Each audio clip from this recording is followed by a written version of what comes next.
Picture the pitch.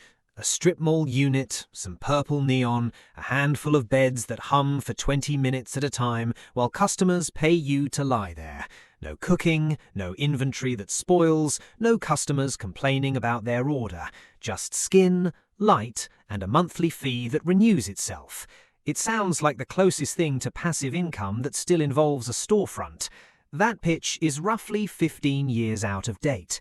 The tanning industry peaked before most of today's 20-year-olds could legally use a bed unsupervised, and it has been quietly shrinking ever since, squeezed by skin cancer research, age restriction laws, and a generation that gets its bronze from a bottle instead of a booth.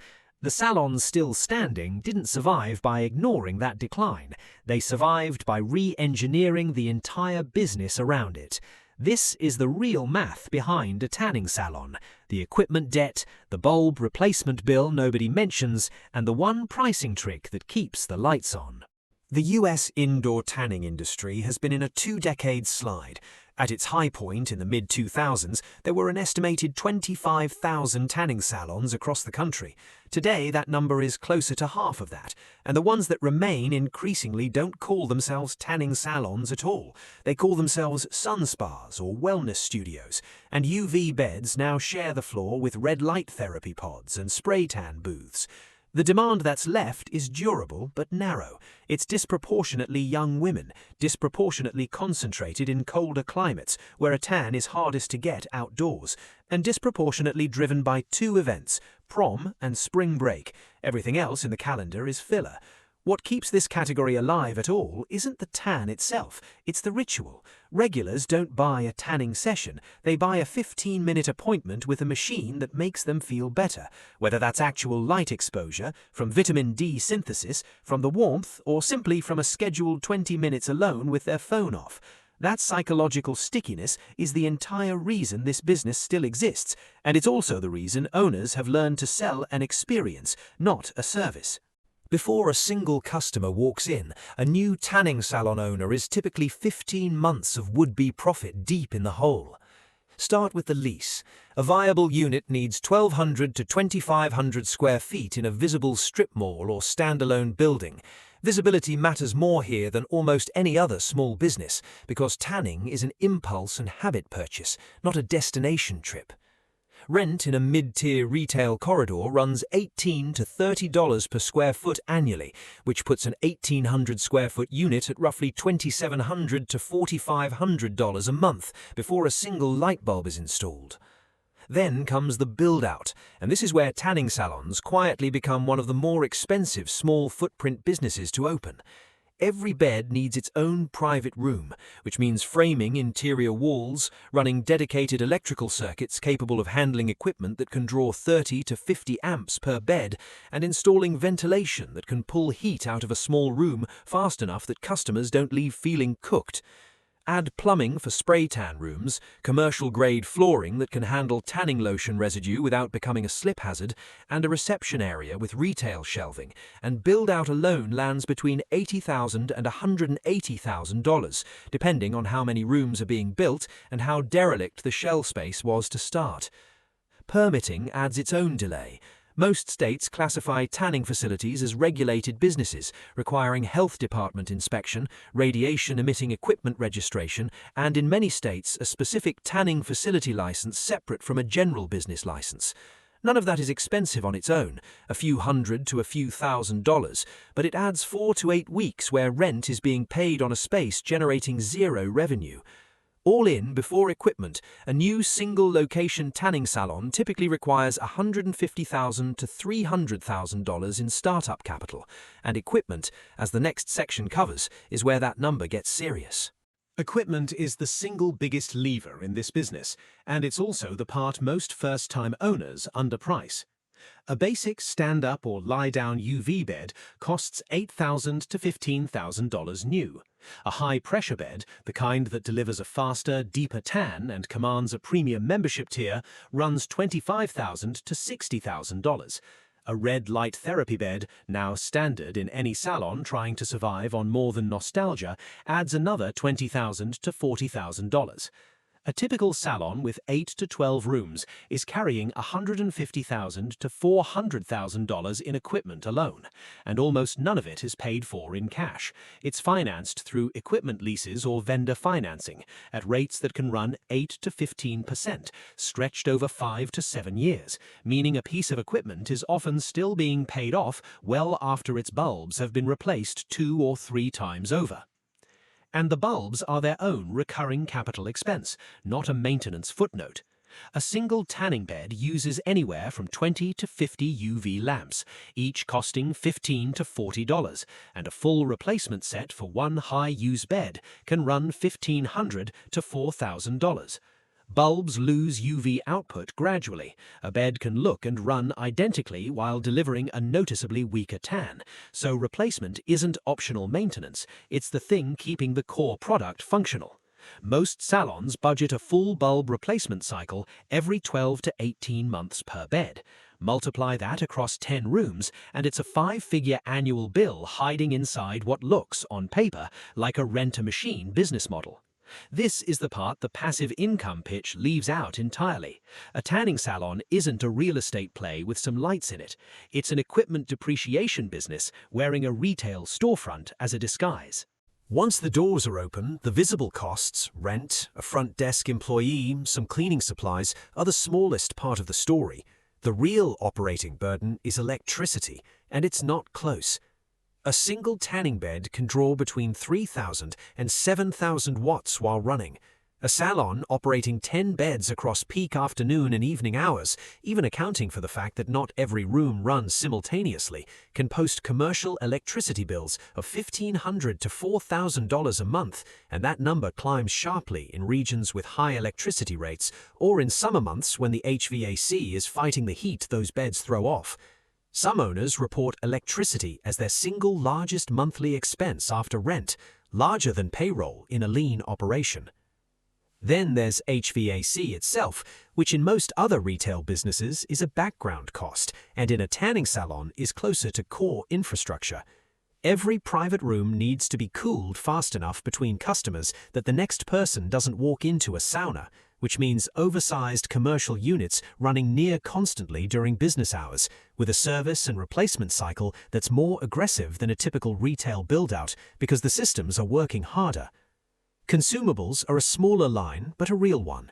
Tanning lotion for retail resale and in bed use, sanitizing wipes and spray for goggles and beds between every single session, disposable eyewear, and cleaning supplies strong enough to handle lotion buildup on acrylic surfaces without degrading them. A busy salon goes through this at a few hundred to over $1,000 a month. Insurance is where the regulatory reality of this business shows up on the P&L. Tanning salons carry general liability insurance, but they also frequently carry higher than average premiums because of the health liability tied to UV exposure, burns, in rare cases skin cancer litigation risk, and the simple fact that the core product is a controlled radiation-emitting device customers lie inside of unsupervised for money. Premiums for a small tanning salon commonly run $3,000 to $8,000 a year, noticeably higher than a comparably sized retail business selling nothing riskier than merchandise.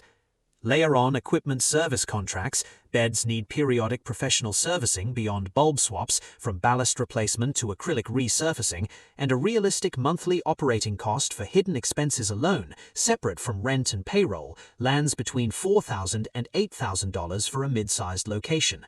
That's before a single membership has been sold. Here's the mechanism that makes this business survivable at all. Almost nobody actually pays per visit. A single tanning session typically retails for $10 to $20, which run against the electricity and bulb wear cost of that one session is a thin margin at best. The real product isn't the session, it's the unlimited monthly membership priced anywhere from $30 to $80, depending on bed tier, which converts a customer's use pattern from pay per visit into pay whether you show up or not. This is the same structural bet gyms make, and it works for the same reason. A salon selling unlimited monthly access is quietly counting on the fact that most members won't come close to using it enough to make the bedtime cost rational for the salon.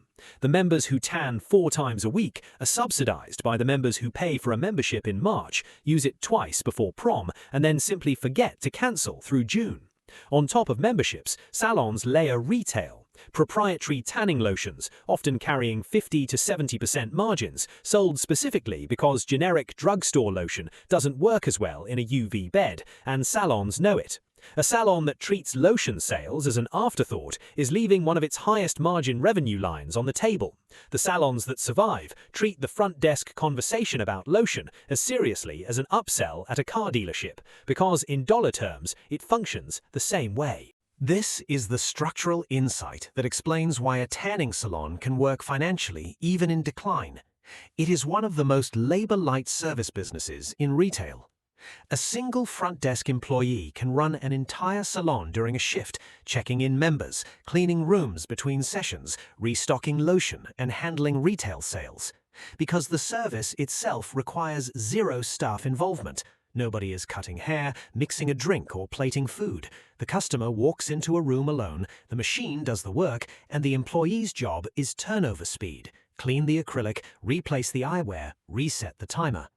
That means a salon can staff a 10 to 12-hour operating day with 2 to 3 employees total across a shift, typically paid at or slightly above minimum wage in most states, with payroll for a single location often landing between $4,000 and $8,000 a month, including taxes, a fraction of what a comparably sized restaurant, salon, or fitness studio would carry.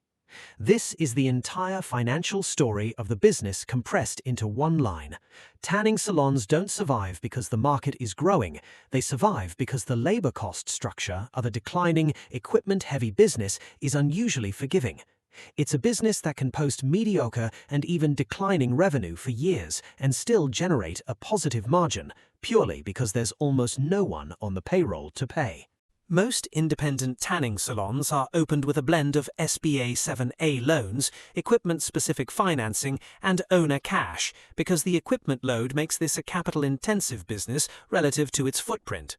On a typical $200,000 to $350,000 all-in startup cost, an owner putting down 15 to 20% and financing the rest over 7 to 10 years is looking at monthly debt service of $2,500 to $4,500, separate from the equipment leases already layered on individual beds.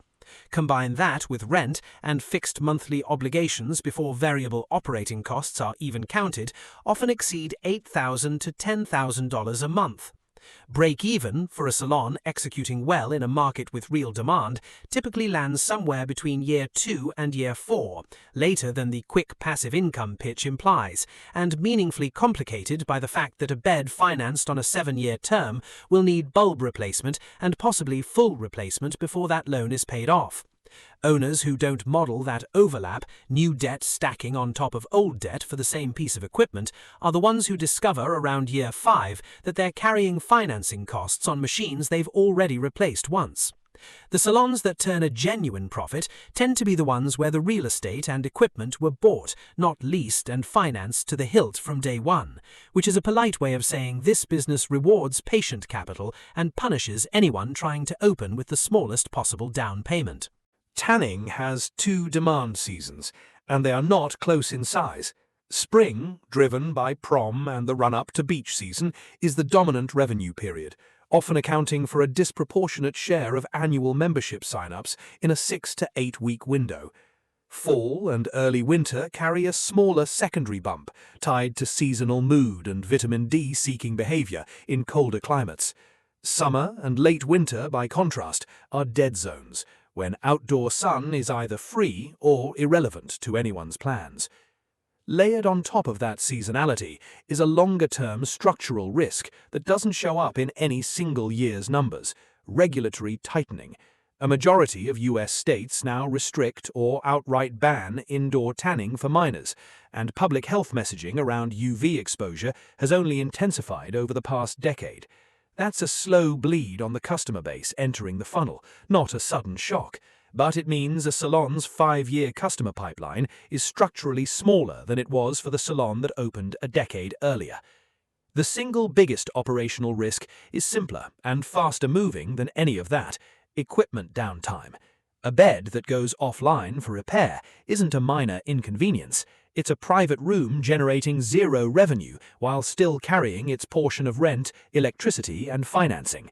A salon running lean on service contracts can lose meaningful monthly revenue to a handful of rooms sitting dark for repair scheduling delays.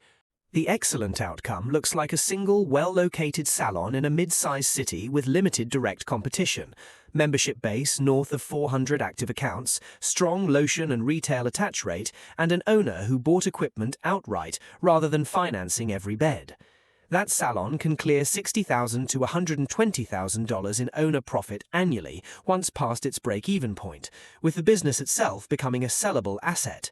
Tanning salons with strong recurring membership books do change hands, typically at a multiple of 1 to 2 times annual cash flow plus equipment value. The acceptable outcome is the more common one, a salon that covers its debt service, pays its 2 or 3 employees, and nets the owner somewhere between $20,000 and $45,000 a year, after the owner is also working the front desk part-time to avoid paying for a manager. It's a stable small business, not a wealth-building one, closer to buying yourself a modest job than buying an investment. The failure case usually isn't dramatic, it's a slow one. A salon that opened with too much equipment financed too aggressively, in a location that undercounted how many members would actually renew past the spring rush, watching monthly revenue quietly fail to cover the combined weight of equipment debt, rent, and electricity for 18 to 30 months before the owner sells the equipment for a fraction of what's still owed on it and closes the doors. The tanning industry's version of a business that dies not from one bad month, but from being underwater on financing for machines nobody wants second-hand. A tanning salon isn't the passive income storefront it's sold as, and it isn't the dying business its critics assume either. It's something narrower, a labor-light, equipment-heavy operation that can survive a genuinely shrinking market only because almost no one needs to be on the clock to run it. The people who make real money in this business aren't the ones who financed every bed to the maximum and hoped for prom season to bail them out. They're the ones who bought their equipment like they expected to own it for a decade, who treated the membership model as the entire product rather than a nice-to-have, and who understood from day one that they weren't selling tans, they were selling a 15-minute appointment, and betting correctly that most people would keep paying for it long after they stopped showing up to use it.